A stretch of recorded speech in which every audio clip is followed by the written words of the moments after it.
Bom, estamos gravando então, vamos lá. Show. Beleza, então eu queria agradecer demais, Lucas, pelo nosso bate-papo. Sou Fernando Araújo, sou doutor em inovação pela PUC do Rio, sou professor da área de empreendedorismo e sou um curioso nessa área de empreendedorismo, na verdade, né? Eu gosto pra caramba dessa agenda de negócios, gosto pra caramba de todos os tipos de negócio, bem da verdade, né? Eu trabalho hoje com negócios sociais, eu mexo com startup, eu mexo com negócios mais sustentáveis, né? Ciclos fechados. E tomei ciência da tua história, da sua trajetória, por um grande amigo em comum, o Guilherme Hoffman, com quem eu trabalhei, na verdade, fui estagiário do Guilherme há quase 2 décadas atrás. Então, é uma pessoa que eu nutro um carinho gigante por ele, um ser humano fantástico. E, pô, para mim é uma honra, na verdade, ele fazer essa aproximação e a gente poder se conhecer um pouquinho mais, batendo esse papo mais suave sobre empreendedorismo. Então, queria agradecer demais aí pelo seu tempo, já antecipadamente, e pedir para você contar um pouquinho da sua trajetória aí enquanto empreendedor, mas acho que o empreendedor é uma consequência do que é o Lucas na vida, né? Então, assim, quem é o Lucas e como é que essa trajetória do Lucas se tornou o Lucas empreendedor, fez com que o Lucas fosse empreendedor e, e até se redescobrisse o sentido até de felicidade, né, e sucesso, né, o questionamento interessante que você traz para a gente pensar junto por aqui. Sim, boa noite, Fernando, tudo bem? Beleza. Primeiro também queria te agradecer aí pelo interesse, primeiro o interesse em mim e também o Guilherme aí por ter me indicado para esse assunto de empreendedorismo, porque ele já me conheceu numa fase que para muitas pessoas eu já não sou empreendedor, assim, como referência, né? Mas para a maioria das pessoas. E eu fico feliz dele ter visto que essa visão de empreendedorismo é um pouquinho. É da visão da pessoa, né? E ele Sem acabou dúvida. enxergando isso em mim, e eu agradeço a ele pela indicação e agradeço a você pelo interesse. Pô, prazer é todo meu, cara. Obrigado Olha, demais. se você me vê suando aqui, é porque apesar de eu estar. Você sabe, né? Eu tô aqui na Europa, mas está um calor ferrado hoje, ferrado, e eu tive que botar o ventilador para os meus filhos que já estão dormindo. E eu Tá tô aqui numa certíssimo. mini sauna, tá? Então, se eu estiver suando aqui, não é desespero, não é calor mesmo. E eu aqui no Rio de Janeiro, Niterói, congelando, um frio, quer dizer, Pois eu sou é, friorento bagacete. quem, quem vai imaginar, né? Você tá aí no Rio, congelando, e eu aqui em Portugal, com calor. Ah, maneiro. Então, cara, minha história é muito simples, apesar de ter tido muitos altos e baixos, é muito simples, e simples de entender e tal. Eu vim de uma família já praticamente toda de empreendedores, também empreendedores assim, um pouco fora do padrão, pessoas que eram pobres, meus avós, meus pais, eram pobres e construíram a vida por eles mesmos, construíram uma empresa muito grande, uma empresa de confecção de roupa, que tinha também lojas, então era indústria e comércio de roupas. Fora eles, os vários tios e tias e primos, um monte de gente da minha família trabalhava nesse mesmo ramo. Então, para mim, minha irmã e todo mundo da minha família, crescer no meio de empresário e empresa e essa dinâmica de empreendedorismo sempre foi muito natural, com esse foco em crescer, né? Em desenvolver e produzir e criar e ganhar muito dinheiro, resumidamente. O sentido, então, que você experimentou foi de uma família que era de uma classe mais vulnerável, que começou com base no trabalho, a alicerçar suas competências, montando suas fábricas, sempre no setor de roupa, como você fala, Sim. e que, claro, o sentido do sucesso estava muito associado a ganhar dinheiro, prosperar, aumentar a produção, aumentar o tamanho da fábrica, aumentar a capacidade. Sim, é aquela Legal. coisa E é uma referência que você traz, né? Modelo a visão referencial. do ganhar a vida, né? Sim, claro. Meu avô, por exemplo, não estudou, é semi-analfabeto e chegou a ter 1.100 funcionários. Então, era aquela coisa mais Antigamente era mais comum ter esse tipo de coisa, né? Esse tipo de história. Hoje em dia é muito difícil, né? A gente achar histórias de quem veio muito de baixo e cresceu. Sim. Mas a visão de empreendimento, de empreendedorismo da minha família, da minha base, né? Que eu tinha como referência desde pequeno, é essa: trabalhar muito, ganhar muito dinheiro, crescer muito, e quanto maior, melhor. Quanto maior a empresa, melhor. Quanto mais funcionário, melhor. Quanto maior a produção, melhor. E essa foi sempre o que foi me ensinado. Foi sempre o que foi me ensinado. Bacana. E aí, encurtando uma longa história, né? Essa empresa cresceu muito dos meus pais. Os sócios eram meus pais e meu avô. E essa empresa cresceu muito, e por alguns problemas pessoais eles começaram a dar problema na empresa, e a empresa quebrou. Em 2004, a empresa quebrou. A partir desse ano de 2004, eu me vi numa situação em que eu tinha que correr atrás eu mesmo.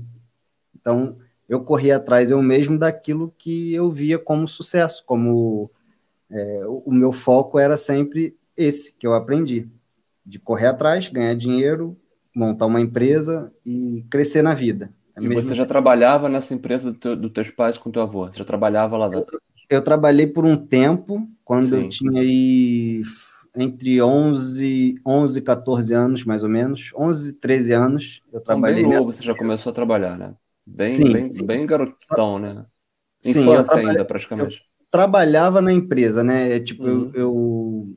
eu ia, e em alguns momentos em que tinha, por exemplo, máquinas ociosas, costureiras ociosas, ou estilista e modelista, as coisas que ficavam, às vezes, com espaço, e eu podia usar a estrutura deles, eu ia, por exemplo, sei lá, numa loja de vender tecidos. Eu Sim. ia lá, comprava as malhas, levava para a empresa dos meus pais, e aí pedia para fazer a modelagem, para fazer o corte, para fazer isso, ia fazendo de favor ali dentro as minhas próprias coisas. Então eu trabalhava lá, mas fazia coisas para mim, e pegava essas coisas, e no início eu vendia eu mesmo, levava para a Cara, escola, vendia, então vendia para tua minha namorada. brincadeira era ser empreendedor, né? A sua Sim, brincadeira era essa. Era, pô, essa legal, vou foi a minha comprar tecido. adolescência. A minha Caramba. adolescência foi mais ou menos isso. Claro que eu me divertia, fazia churrasco, como todo adolescente, Claro. mas acho que 50% do meu tempo era pensando já em produto, em desenvolver produto, pesquisar marca, fazer estampa e tudo mais. Isso, Caramba. claro, com um suporte que foi muito bom, e me ajudou a desenvolver muito a criatividade, enfim. É uma coisa de garoto que já foi ali me ensinando muita coisa. E após, as vendas começaram a ter alguma frequência, e como eu tinha que estudar, tinha que fazer minhas coisas de garoto, tinha que fazer a produção, tinha que fazer tudo, eu contratei um amigo meu da minha sala. Eu estava no terceiro ano da escola, no terceiro ano, não, no primeiro ano da escola, e eu contratei um amigo meu para vender. Ele era tipo o meu sacoleiro, que a gente chama sacoleira, né? Sim, Ele sim. era o meu sacoleiro. Eu deixava a roupa em consignação com ele vendia e me repassava uma parte do dinheiro. Então, essa foi aí a minha primeira experiência empreendendo, né? E é uma experiência acumulada, uma experiência histórica, né, cara? Ou seja, isso sempre faz parte de você enquanto ser humano, praticamente, né? Desde É, muito novo, isso aí tava no teu sangue. pois é, porque se parar para pensar, foi um pouco depois de eu ter aprendido a fazer conta de matemática. Então, acho que já foi logo no início. Mas foi uma coisa bem natural, Bem entendeu? natural, perfeito. Não Sim, foi sim, aquela sim. coisa do pai obrigar a trabalhar e tem que fazer, não. Foi bem natural, eu queria fazer, tinha vontade de fazer minhas bermudas de surf, sempre me interessei por tecido. Teve uma época que o mercado de surf tentou mudar o padrão de costura para umas peças sem costuras. Eu não sei se você chegou a ver Sim, bermudas de surf que não tinham costuras, que até hoje ainda tem, mas é bem é. pouco, o tecido é fundido. Então eu fui a feiras, adolescente, eu fui em feira Olha só. para ver maquinário, para ver tecido, para ver esse monte de coisa. E queria botar essa ideia lá também na empresa de comprar essas máquinas mais modernas. Graças a Deus, por esse lado aí, ninguém acreditou muito em mim, porque acabou que não foi muito para frente. Mas essa foi a minha primeira experiência, e como eu te falei, logo em 2004, a empresa quebrou e o cenário mudou completamente. Então, eu tinha um suporte, podia brincar, podia desenvolver, podia usar a criatividade, me vi num cenário de necessidade. Não Sim. era mais assim, tipo, vou trabalhar porque gosto, ou vou trabalhar porque está no sangue, ou nada disso. Sim. Tem que trabalhar porque tem necessidade. Sair de uma situação financeira muito boa para uma situação financeira muito ruim, assim, da noite para o dia.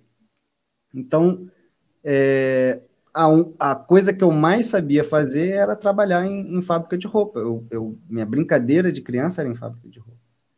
Então, teve uma oportunidade de eu trabalhar numa fábrica também de um parente meu, só que como funcionário mesmo, já. E aí fui trabalhar nessa fábrica de roupa e fazer faculdade ao mesmo tempo. Isso foi aí, se eu não me engano, quando eu tinha de 16 para 17, até o fim da faculdade, 4 anos de faculdade.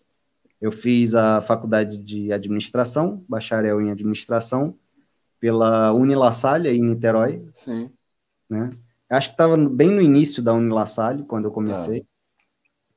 E logo no iniciozinho da faculdade, acho que no segundo semestre da faculdade, eu estava trabalhando nessa fábrica. A minha irmã teve interesse em começar um negócio para ela, um negócio próprio, e me pediu ajuda, porque eu estava trabalhando nessa confecção. Mas ela, também também na área de roupas, perdão? Também sim, na área de roupas? também na área de roupas. Sim. E como eu estava trabalhando nessa fábrica, ela me pediu para ajudar, tipo, a cortar tecido. Eu não sei se... Quem começou desde pequeno numa fábrica de roupa e andou por todos os setores da fábrica de roupa, sabe fazer tudo. Então, eu sabia cortar, eu sabia mais ou menos modelar. Se me desse uma modelagem, eu sabia ajustar a modelagem. Então, ela me pediu ajuda para começar um pequeno negócio, produzir aí umas 30, 40 calças, porque ela queria vender e fazer um dinheiro para ela. Resumindo de novo, uma longa história, a coisa foi desenvolvendo, eu parei de trabalhar nessa empresa, acabou que eu e minha irmã viramos sócios, a gente começou a produzir aí em cerca de 1 ou 2 meses, depois que a gente começou a brincadeira, a gente já estava produzindo aí cortes de mais ou menos 300 peças, e a gente abriu uma lojinha, uma primeira lojinha no posto de gasolina. E assim, para não te contar muitas coisas, né, para não tomar muito tempo, a coisa foi devagarinho, mas com consistência foi crescendo, e a gente se viu com uma empresa, com uma fábrica. Chegou um momento que era melhor ter uma fábrica do que ficar produzindo terceirizado. A gente montou uma fábrica para a gente, financiamos todas as máquinas, a gente começou assim, sem nada. Para você ter ideia, os primeiros tecidos que a gente comprou, dessa mini produção aí de 30, 40 peças, a gente comprou via uma empresa de um amigo nosso, que nem era de confecção de roupa, compramos lá com uma desculpa de uniforme, porque a gente não tinha nada, a gente não tinha empresa, a gente não tinha... CNPJ constituído, né? Não tinha nem como faturar nada para a gente. Linha de crédito, claro. Não tinha nada. E essas empresas de tecido são muito grandes. Mesmo que você queira pagar à vista, você precisa ter histórico. Entendi. Entendeu? Eles não vendem para qualquer um. Entendi. Então, foi um início assim, bem pequeno, cortando tecido na sala do nosso apartamento. E, cara, aí foi desenvolvendo, virou uma empresa. Mas o que eu acho muito legal de até então essa história é, primeiro, a tua humildade e a tua competência, né? Porque tem muita gente que passa a vida dentro de uma fábrica ou dentro de qualquer empresa e só se propõe a fazer uma coisa. Ou acha que, de repente, o trabalho, digamos, mais técnico, não quero aprender a fazer, não. Pô, você modelava, mexia em máquina, cortava, selecionava tecido. Puta, cara, isso é uma baita de uma competência muito legal e eu acho que tem uma galera que agora tá na moda falar essa palavra meio Nutella. Não, eu não quero sujar minha mãozinha. Porra, Não. Isso é uma competência muito legal, cara. Isso é um baita de um exemplo legal, né? A pessoa acaba perdendo a oportunidade, porque Porra, o verdade. conhecimento... Você vê, a empresa dos meus pais quebrou, a gente ficou duro, eu fiquei numa situação muito complicada, e a única coisa que eu não perdi foi o conhecimento. Justo. Tava A ali única contigo. coisa. Pronto, eu sabia mexer em máquina, continuei sabendo. Eu sabia cortar Exatamente. tecido, continuei sabendo, e pronto. A melhor coisa que a pessoa pode ter é o conhecimento. E tinha noção da cadeia, né? E conhecer também o bastidor administrativo. Acho que também isso é legal de destacar, né? Então, Eu acho que a pessoa tem que, se a pessoa quiser comandar um negócio, ela tem que conhecer o negócio todo, entendeu? Se eu quiser ensinar ou dizer como é que você tem que limpar o chão da empresa, eu tenho que saber como limpar o chão da empresa. bacana essa visão. Porque Cara. pode parecer que é uma coisa boba, mas não é. A sujeira do pó de tecido é diferente de uma sujeira comum. O que o pó de tecido gera em ventiladores, por exemplo, é muito complicado de ser limpado, de ser lavado. Então, eu tenho que saber tudo isso. Eu tenho que saber desde da limpeza, como que se limpa, qual é o produto que se limpa, qual é o nível de exigência da limpeza que eu posso ter com um funcionário, até o financeiro, a contabilidade, eu tenho que saber tudo. Então, Bacana demais. Se eu quero comandar, se eu quero ser o chefe, o empresário, Bam, bam, bam. eu tenho que saber tudo da minha empresa, não posso saber uma coisa ou outra. Muito bom, muito boa visão. Mas aí você já estava com a tua irmã, você saiu de cortar a tecido na tua sala, conseguiu fazer a compra lá pela empresa do seu amigo. Sim. Porra, tomou risco, né? Tomou risco ao tomar crédito para montar uma fábrica para vocês, aí já uma nova configuração de empresa. E que hoje nem parece muito, né? Coisa aí de risco de R$ 2.000, R$ 2.500 no mês, mas não parece muito. Mas na época eu tinha 17 anos. Claro. Eu para montar a fábrica com a minha irmã, eu fui emancipado, porque eu tinha 17 anos e não podia ter um CNPJ sem me emancipar. Então, eu tive que ser emancipado para abrir a empresa. Então, para um garoto de 17 anos, R$ 2.500, R$ 3.500 de dívida é muito. É muito. Verdade. Principalmente há alguns anos atrás, né? Hoje em dia, sem dúvida. É um celular, né? Mas para mim era muita coisa, cara, porque eu estava muito, muito, muito duro mesmo. Muito duro. Quebrado. E aí foi isso, essa empresa desenvolveu, virou nosso sustento. Meus pais, né, que tiveram um problema da empresa que faliu, ficaram um tempo meio descrentes desse meio, desse mercado, dessa coisa de produzir e vender roupa.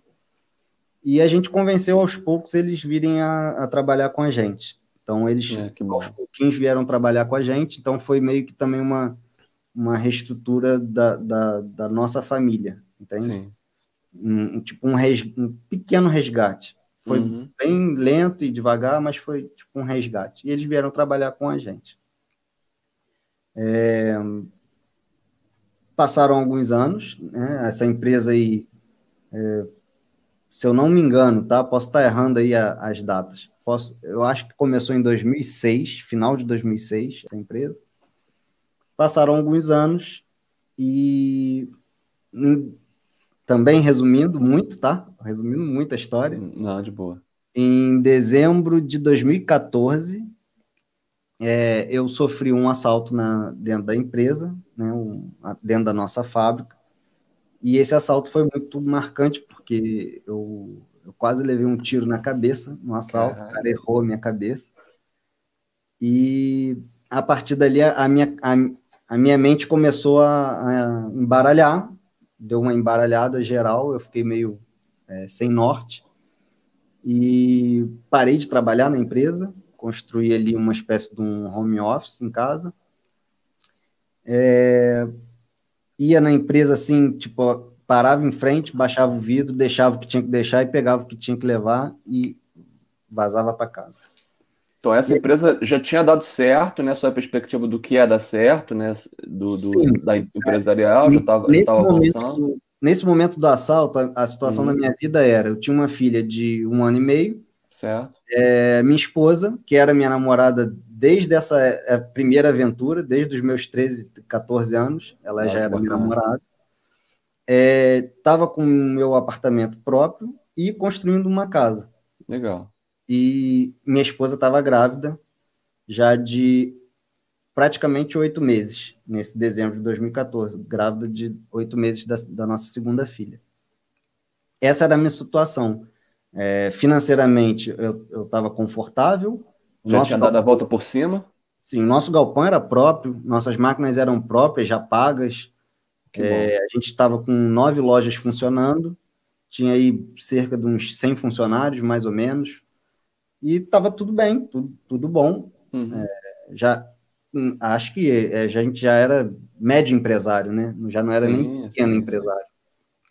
Então, estava tudo muito bem, e minha cabeça sempre com esse foco, até esse dia. Foi no dia 5 de dezembro de 2014.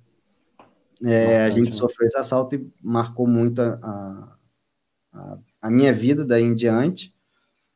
E com essa coisa do home office, eu comecei a me despertar para o seguinte: se eu estou trabalhando de casa, faço 95%, 99% das minhas coisas online, eu não estou muito preso a Niterói, né? Eu não comentei ainda, mas eu vivi em Niterói, e a sede da empresa é em São Gonçalo, e algumas lojas espalhadas no estado do Rio. E eu começou a sementinha da ideia de morar em outro lugar, não necessariamente fora do Brasil, mas, Entendi. sei lá, minha esposa tinha parentes em Casimiro, e eu adorava o tipo de vida de Casimiro, mais pacato, mais devagar, sem o tumulto ali de Niterói, sem tantos prédios altos e tal. Então, eu gostava de Casimiro, eu gostava de Búzios, gostava de Rio das Ostras, queria ou ir para o interior ou ir para fora do Brasil. Era a sementinha da ideia. E aí, logo 30 dias depois, 31 dias, na verdade, depois, no dia 5 de janeiro de 2015, essa minha segunda filha nasceu, e nasceu, a gente não tem certeza até hoje se ela teve uma má formação na gravidez, o que é pouco provável, porque a gravidez estava acompanhada, foi normal, né? Foi tudo bem, o nascimento foi tudo bem, os primeiros minutos de vida foi 100%, e a outra chance seria de uma infecção, que é o que a gente acredita que aconteceu, que ela tenha pego uma infecção, e durou só 23 horas. Então, com 23 horas, ela faleceu. E nesse dia, né, nesse dia do dia 5 para o dia 6, o que eu mais estava fazendo era trabalhando. Eu estava lá no Hospital Icaraí, com o meu setup da empresa montado no quarto da minha esposa, com meu notebook, com minha agenda de pagamento, canhotinho de cheque, com celular para resolver problema e tal. E, claro, naquele momento, cara, eu era o cara mais orgulhoso que você podia encontrar. Minha segunda filha, com empresa, com dinheiro, com tal, com meus amigos ali, com minha família ali, tudo, era tudo que a pessoa podia querer, né? Sim. E depois daquele dia, tudo, exatamente tudo, com exceção da minha família, tudo perdeu completamente sentido. Sabe quando... Eu não sei se você já passou por isso, mas tipo, a sensação que o chão abriu e não tem nada, sabe que é nada? Você ir para o teu trabalho é igual um zumbi. Sua rotina perdeu sentido, pagar a conta perde sentido, ganhar dinheiro perde sentido, tudo perdeu sentido. E aí, minha cabeça que estava embaralhada apagou, virou um apagão, apagou. Para não te dizer que apagou completamente, a única coisa que eu conseguia focar ali no momento era a minha família. Olhar para minha filha, ver ela brincando, olhar para minha esposa, ver as coisas que ela estava fazendo. A única coisa o foco que eu conseguia era esse. E aí, cara, esse tempo foi muito bom, porque eu aprendi que era exatamente isso ali, a minha família, que realmente me fazia feliz. Que te movia, né? E que apesar de passar por, naquela época, naqueles últimos 31 dias, passar por aquelas duas situações que eu passei, como que é a única coisa que poderia me manter em pé, né? A única coisa que poderia me dar sustentação ali era isso. Então eu passei a valorizar muito mais a família, a estar presente aqui com a minha filha, com a minha esposa, ter tempo para fazer minhas coisas de casa, fazer uma pintura dentro de casa, consertar um negócio que tem que consertar dentro de casa, fazer alguma coisa da escola com a minha filha, simplesmente pegar e andar com ela na rua. Esse tipo de coisa que eu não fazia nos primeiros 1 ano e meio dela, e era só o que eu queria fazer dali para frente, não queria mais fazer nada. Só que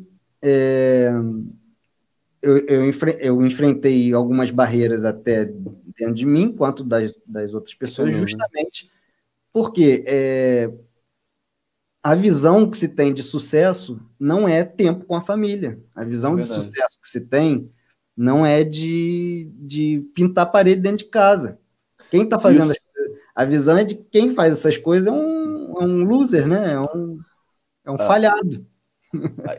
Sob a perspectiva do empresário de sucesso, né, do empresarial, isso não dá adrenalina, né, Lucas? A família não é uma adrenalina. A adrenalina é fazer uma reunião sensacional, olha, porra, quanto que tá meu crescimento. São aquelas palavras bonitas do business, né? Sim. E às vezes a gente sucumbe o que nos é mais caro. Você falando dessa história, cara, você falando assim, poxa, você já teve o seu chão aberto? Eu já tive algumas vezes o meu chão aberto. E foram momentos extremamente difíceis, né, cara? Pô, extremamente difíceis para você rearrumar o sentido em você, para você, pô, peraí, né? Eu acho que na vida essas questões elas são muito duras, muito traumáticas. Eu acho que não tem outra palavra para dizer isso. São questões de uma maneira, não sei se acho que talvez só o tempo que faça com que essa situação se amorteça um pouco mais, mas ela sempre vai existir dentro da gente, de alguma maneira. Mas, por outro lado, eu acho que esses instantes de aprendizagem também são muito oriundos dessa situação traumática, né? Talvez se você não tivesse passado por isso, a sua vida estaria num looping de frenesi, de porra, vou ter que me colocar e colocar todo mundo numa situação de risco. E esse risco, como você falou muito bem, ele está deslocado do sucesso do sentido de felicidade. Pô. Você poder acompanhar o primeiro passo de um filho, você poder levar a sua filha para caminhar, você poder andar de mão dada, você poder ver um desenho à tarde, você poder dar um beijo, ajudar a tua esposa a cozinhar, pô, isso é muito importante para você edificar o que te erige, na verdade, né? Pois é, e isso é muito, às vezes, eu estou a lembrar aqui, por exemplo, como eu tinha o meu psicológico, às vezes você pode fazer, tinha dias que eu podia sair da empresa, podia ir para casa, pegar elas e passear no Plaza, ir lá ver um filme, brincar com um brinquedo, qualquer coisa, eu podia, só que eu não conseguia pegar e sair da minha empresa antes do horário, porque o empresário de sucesso, ele não sai da empresa antes do horário, ele não deixa de trabalhar.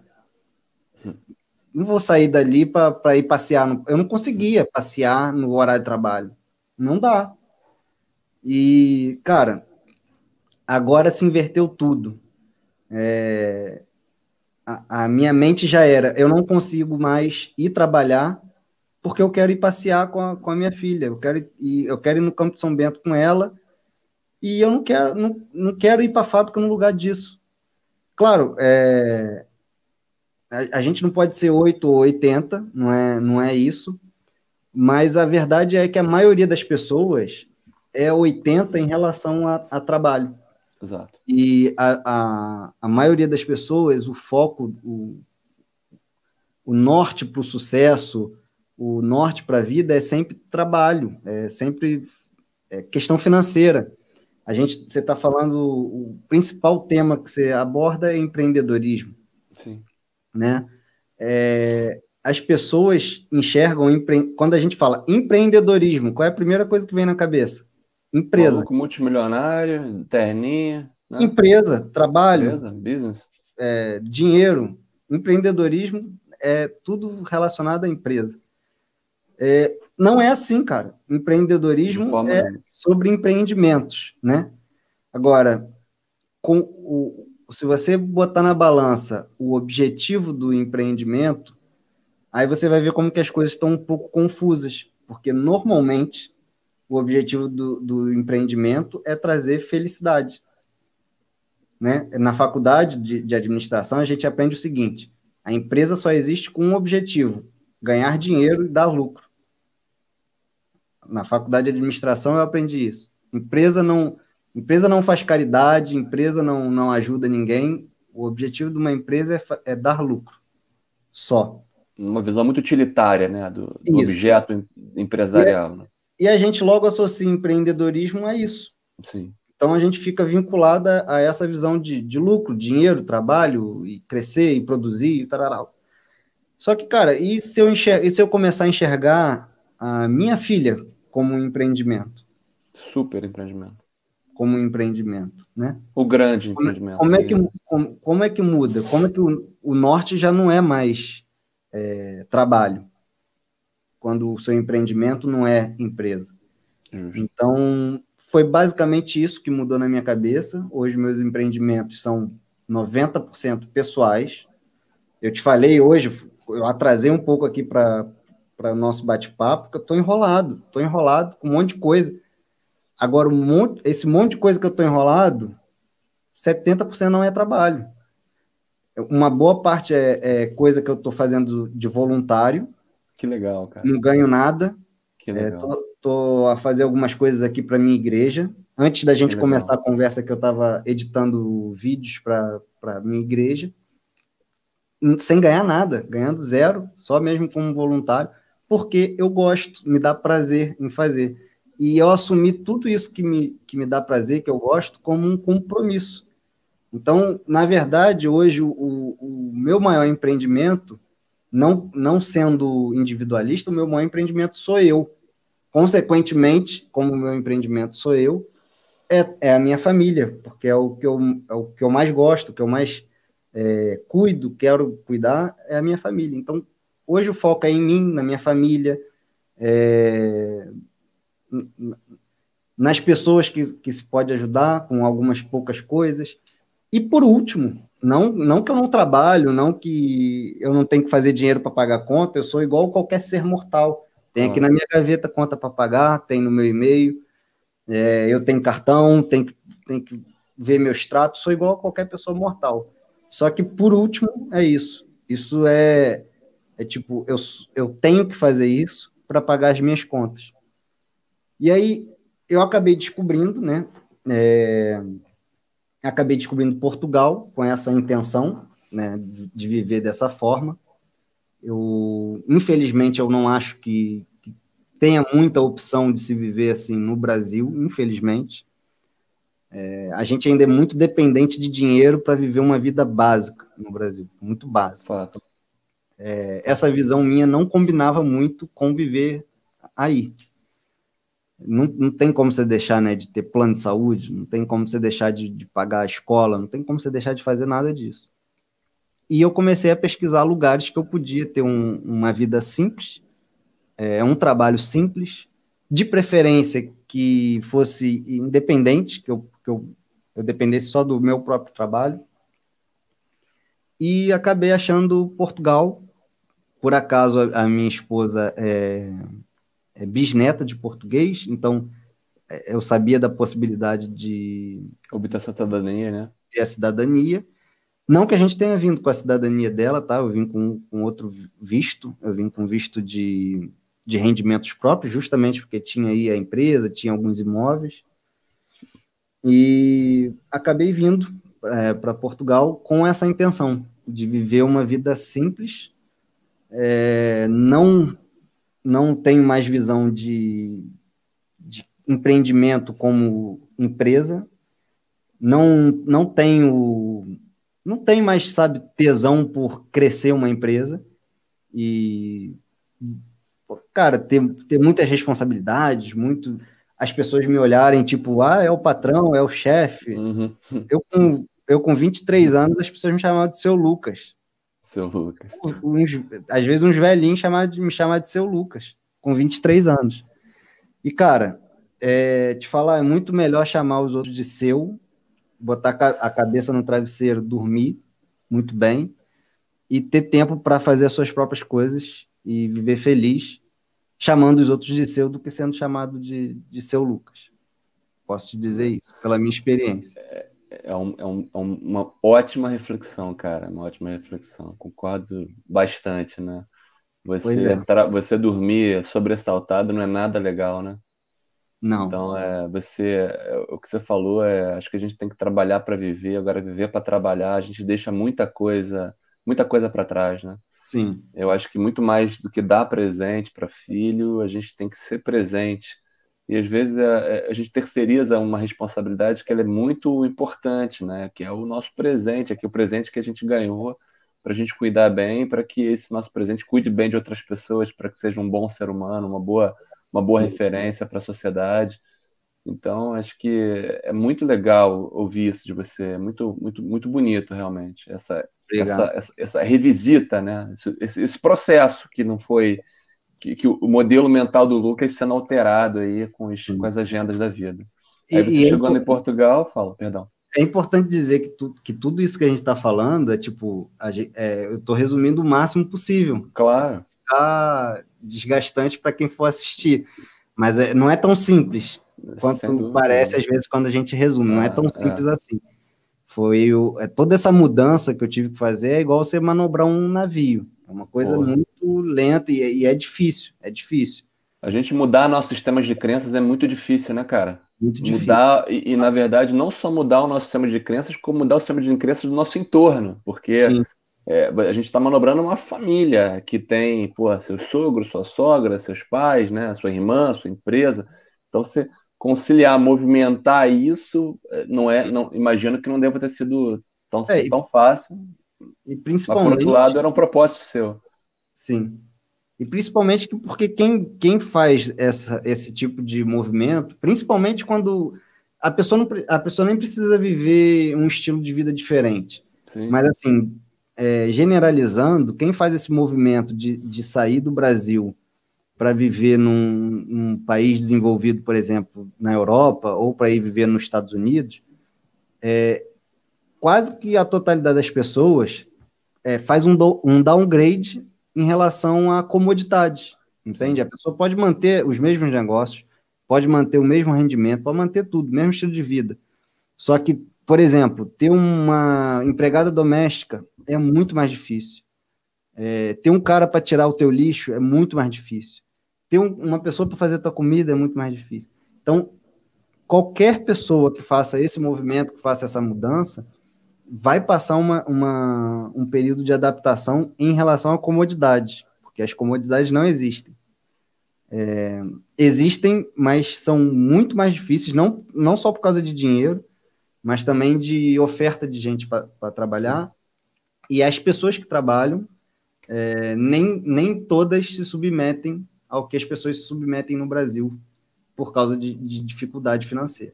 Então, é uma adaptação difícil. Eu vim com o propósito de passar por essa adaptação, não é uma coisa que eu fui surpreso, não. Vim com esse propósito, mas eu fico imaginando as pessoas que não têm esse propósito e mudam só para mudar de lugar. E aí encontro essa dificuldade. Mas eu vim para cá e vim com a intenção de tirar um período sabático. Como eu te falei, nessa época, a questão financeira não era difícil, era uma situação boa já. Então, eu vim para cá com a intenção de tirar um período sabático, de tentar um ano sabático. Vim com uma boa reserva, vim todo organizado, com visto, vim tudo bonitinho. Passei um ano e meio fazendo pesquisas, onde morar, pesquisando imóveis à distância e tal. Fiz o dever de casa direitinho. E aqui, antes de vir para cá, as pessoas sempre me perguntavam, né? Como o meu foco sempre foi o trabalho, as pessoas perguntavam sempre: o que você vai fazer em Portugal, cara? Você vai para lá, vai fazer o quê? Você vai abrir uma loja de roupa, né? Você vai levar o teu produto para lá. Eu falava, cara, não, eu quero fazer outra coisa. Eu quero, sei lá. Eu falava assim, e o mais engraçado é isso. Eu falava, no pior dos casos, eu vou ser Uber. Vou trabalhar de Uber. E aí, por mais engraçado que pareça, foi o que eu acabei trabalhando.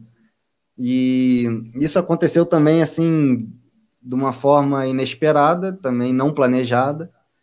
Eu conheci aqui um Uber, o primeiro Uber que eu peguei aqui, na cidade que eu moro, e ele acabou virando meu amigo. E teve uma época que ele tentou trocar de carro, comprar um carro maior e tal, mais novo, e não conseguiu financiamento para o carro, e me indicou, falou, olha, pô, tem um carro muito bom, que é um negócio muito bom, eu tentei comprar, não consegui, vê se você quiser, compra o carro, e já que você não está fazendo nada, pô, quando eu tiver serviço, eu te passo, e você faz o serviço, porque o carro era 7 lugares, e o dele era 5 lugares, às vezes aparecia grupos um pouco maiores, e ele não conseguia fazer os serviços. Nessa época ele já era Uber e fazia serviços particulares, como aqui se chama animador turístico, que também faz, não é a mesma coisa que um guia turístico, mas faz transporte, faz essas coisas. Então é animador turístico. E aí eu fiz, eu falei, cara, não tem nada para perder, tô aqui agora com bastante tempo, vou fazer, faço a hora que eu quiser, pego o serviço que eu quiser. Pronto. Comecei a fazer como quem não quer nada, e acabou que, assim, em 2 meses, 3 meses, eu estava também passando serviço para ele, não era só ele me passar serviço, passava serviço para ele também, e estava com já alguns clientes fixos, eu comecei mesmo a trabalhar como Uber, eu falei, cara, eu quero trabalhar como Uber mesmo, aprender como é que é isso.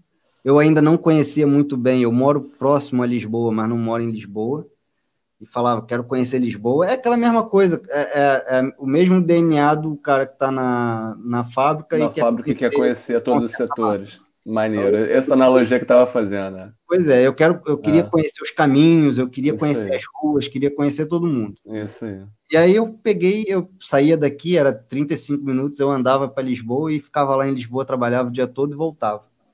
Só que com isso eu fiz alguns clientes, uma carteirazinha de clientes, muitos aqui da cidade onde eu moro se identificaram, gostaram de mim e pronto. Hoje eu tenho meus clientes fixos de transporte, parei com Uber, faço só mesmo serviços particulares, e o meu trabalho é basicamente esse hoje. Eu tenho uma agenda, eu tenho o meu nome, o meu negócio é o meu nome, Sim. eu tenho o meu nome, as pessoas me procuram para fazer o meu serviço por encomenda. Se a pessoa precisar de mim num dia, eu já fiz um esquema que eu não preciso deixar de atender a pessoa, tem alguns amigos de confiança que vão atender essa pessoa, mas se for num dia realmente que eu não queira, eu não vou, entende? Eu tenho esse poder de decisão hoje, do dia que eu trabalho, o dia que eu não trabalho, o horário que eu trabalho, o horário que eu não trabalho. Então, por exemplo, se tiver uma apresentação da minha filha na escola, cara, eu posso confessar para você que eu já passei por causa desse nível de coisa, não lembro exatamente o que era, mas nesse nível de coisa, de apresentação na escola, eu já passei serviço aqui de mais de 300 euros para o cara fazer. De tipo, ir levar a pessoa num lugar e ser 300 euros. Então, eu hoje prefiro. Eu sei que no final do mês eu vou ter o dinheiro para pagar as minhas contas. Eu sou cristão, então eu tenho muita fé em Deus. Eu sei que Ele está cuidando disso. E eu hoje quero só o necessário. E eu sei que o necessário vai vir e eu não preciso abrir mão da minha família para isso. Então, é colocar cada coisa na sua ordem devida. É o que eu fiz hoje com a minha vida. E, cara, estou muito feliz, não me arrependo. Não, Não volto atrás, não estou já aqui vivendo há 3 anos e meio, estou nesse trabalho já há 2 anos, 2 anos, 2 anos já quase nesse trabalho, e estou muito feliz e só estou aqui também participando disso porque eu acho que muita gente tem a vontade de viver isso, às vezes tem medo dessa mudança e tal, e eu sempre dou apoio, sempre Cara, dou e apoio. eu acho que esse teu caso é muito maneiro, cara. Eu vou falar pra você que eu já deixei, por exemplo, de ver o batismo das minhas crianças. Então, por conta de trabalho, por conta de compromisso, agenda muito inflexível, né? Você acaba sendo escravo do sistema. Você é escravo do sistema, né? A agenda do profissionalismo, ela fala assim, cara, você tem que... Em um momento que nunca mais vai existir. Um momento que nunca mais vai acontecer. Sim, Então, eu já me coloquei várias vezes nesse pensamento, porque eu fiquei durante muitos anos confinado num processo complexo de formação, né? Eu hoje sou professor, e aí decidi ser professor também muito novo. Fiz minha graduação, junto com especialização, junto com mestrado, doutorado, pós-doutorado, Paraná. você nem tem cara ainda de professor, tá? Pois mas eu fico feliz, assim, já fui parado várias vezes como aluno, mas eu tenho uma bagagem gigante por trás, né? Vários casos, várias mentorias, várias coisas que eu já fiz na minha vida. E, e aí, como fruto desse, entre aspas, sucesso, você acaba vendendo o seu tempo, alocando o seu tempo em várias iniciativas que às vezes você abdica do que te é mais caro, Sim, de instantes que nunca mais vão voltar na vida, né? E exatamente. que eu acho que você fez uma decisão muito bacana, dura, claro, por outro lado, leve, né? Ou seja, te liberta, e às vezes a gente não quer ser liberto, a gente quer ficar na nossa gaiola de conveniência, né? No nosso cantinho, nós estou acostumado a experimentar, você tem o grande poder de inspiração das grandes pessoas inspiradoras dessa humanidade. Você tem uma palavra muito legal, muito gostosa de ouvir essa história.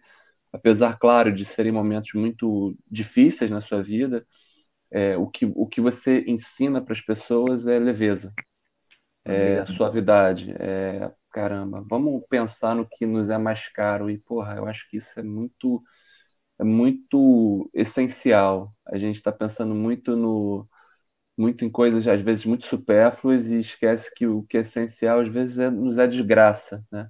Vamos Sim, poder caminhar na rua, poder ir no parque com as nossas crianças, poder, né, dar um bom dia, uma boa noite, fazer uma oração com elas. sim. E, poxa, eu agradeço demais, Lucas. Acho que para mim a gente teve a oportunidade de conversar e eu fiquei muito feliz de te conhecer mesmo.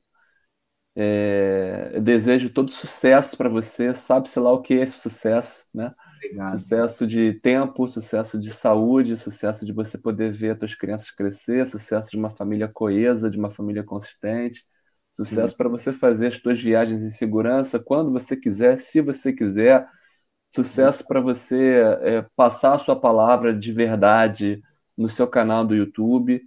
Porra, então eu desejo tudo de melhor para você. Para mim é uma honra, realmente. Agradeço ao nosso querido Guilherme aí pelo privilégio de te conhecer e de tudo que você tem ensinado. E concordo muito com você, cara. Empreendedor, falar de empreendedorismo não é só falar do business, né? Só falar desse negócio que no final do mês faz barulhinho, plim, plim, plim, plim, plim. Eu trabalho aqui em Niterói, no Rio de Janeiro, com projetos sociais, com vários empreendedores de comunidade, que os caras são artistas, pô, o cara quer tirar foto dele. Ao mesmo sim, tempo, o cara quer sobreviver disso, então ele precisa de um apoio. O cara quer fazer um grafite, quer fazer uma música, quer mostrar a arte dele, quer mostrar que ele também tem valor. Então, a gente entendendo a agenda do empreendedorismo como uma agenda plural, puta, isso para mim é muito fascinante, assim como muito fascinante é o teu caso, tua história de vida, o teu relato. Sou muito grato aí a Deus por ter nos obrigado. colocado juntos aí, cara. Valeu. Obrigado demais. Super parabéns. Obrigado aí pelo seu tempo. Nada, que isso. E eu espero que essa mensagem toque o coração de muita gente e, sobretudo, no sentido de repensar o que nos é essencial, né? Às Sim, vezes, como diz o poetinho, o essencial é invisível aos olhos. E aí a sim, gente, às vezes, esquece do que é essencial, a gente fica muito em busca do ouro de tolo, né? E às vezes a gente está vendo o tempo da vida consumindo a nossa energia e só deixar para olhar as coisas que nos são caras depois de uma suposta aposentadoria, sabe-se lá o que é isso. Né? Mas, sim. pô, Eu tenho visto aqui um movimento aqui na minha volta, não sei se aí está acontecendo a mesma coisa, depois dessa situação toda que a gente está passando de pandemia, muita gente está se interessando por essa mudança de vida, de foco, porque começaram a perder coisas essenciais. Quando a gente pô, perde as coisas essenciais, é que a gente começa a ver como é que é simples, né? É simples. Quando o cara te diz que você não pode sair da tua casa para ir caminhar na praia, é aí que você vê como é que você gosta de caminhar na praia, o justo. quanto é que isso é importante na tua vida. É importante, de fato, tenha resultados físicos, né, na sua vida. Então, aí é que a gente começa a dar valor. Eu acho que muita gente tá passando por essa mudança e vai começar a se interessar nesse tipo de assunto. Tomara, tomara. Nossa sociedade precisa se melhorar muito, né? Tem várias oportunidades de aperfeiçoamento. Sim, Muito virtuosa a tua fala. Meu obrigado. querido, brigadíssimo aí mais uma vez pelo carinho, obrigado aí pelo seu depoimento muito importante. E sem dúvida nenhuma a gente se conecta dentro em breve aí quando a gente puder voar. Tô doido para te dar um abraço verdadeiro. Posso passar o álcool gel em todo antes, né? Vou te dar um abraço, tomar um vinho aí com você em Portugal. Tá bom. Tá bom, meu querido? Valeu, um Forte abraço. abraço, irmão. Obrigado por tudo aí. Tudo de bom. Obrigado. Um abraço. Abração.